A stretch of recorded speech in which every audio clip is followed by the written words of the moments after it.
ಏನಪ್ಪ ಲೋಡ್ ಅಂದರೆ ಇವತ್ತು ಬಂದು ಡ್ರ್ಯಾಗನ್ ಬಂದು ವಿಜಯವಾಡಕ್ಕೆ ಹೋಗ್ಬೇಕು. ವಿಜಯವಾಡದಿಂದ ಇಲ್ಲಿಂದ ಲೋಡ್ ಮಾಡ್ಕೊಂಡು ಎಲ್ಲ ಹೋಗ್ಬೇಕು. ಇದು ಬಂದು ಜಂಬು ಅಂದರೆ 300 ಗ್ರಾಮಿಂದ 1600 ಗ್ರಾಮ್ವರೆಗೂ ಬರ್ತತೆ.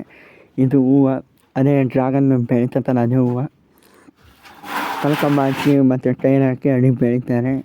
ಇದು ಭಾಳ ಖರ್ಚು ಬರ್ತದೆ. ಆಮೇಲೆ ಅದರ ಅಪ್ರೋಚ್ ಇವರೇ ಓನರ್ಗಳು ಅಂದರೆ ಇವನು ತನಿಷ್ಕ ಅವನ ಕಿರಣ ಅವನು ಮಾತಾಡೋಣ. ಇವರು ಬೇಕಾದ್ರೆ ಸಿಗುತ್ತಾನೆ. ಇವ್ರ ನಂಬರ್ ಸಂಪರ್ಕ. ಎಲ್ಲ ಲೋಡ್ ಆಗಿತ್ತು, ಎಲ್ಲ ಹಗ್ಗ ಕಟ್ಕೊಂಡು ಪಾಟ್ ಹಾಕ್ಕೊಂಡು ಎಲ್ಲ ಬಂದೆ.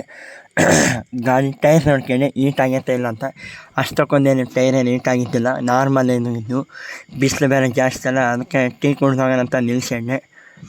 ಟೀ ಕುಡಿಯೋಕೆ ನಡ್ಕೊಂಡು ಹೋಗೋ ಅಷ್ಟೊತ್ತಿಗೆ ಇವರೆಲ್ಲ ಟೀ ಕುಡಿಯೋರು.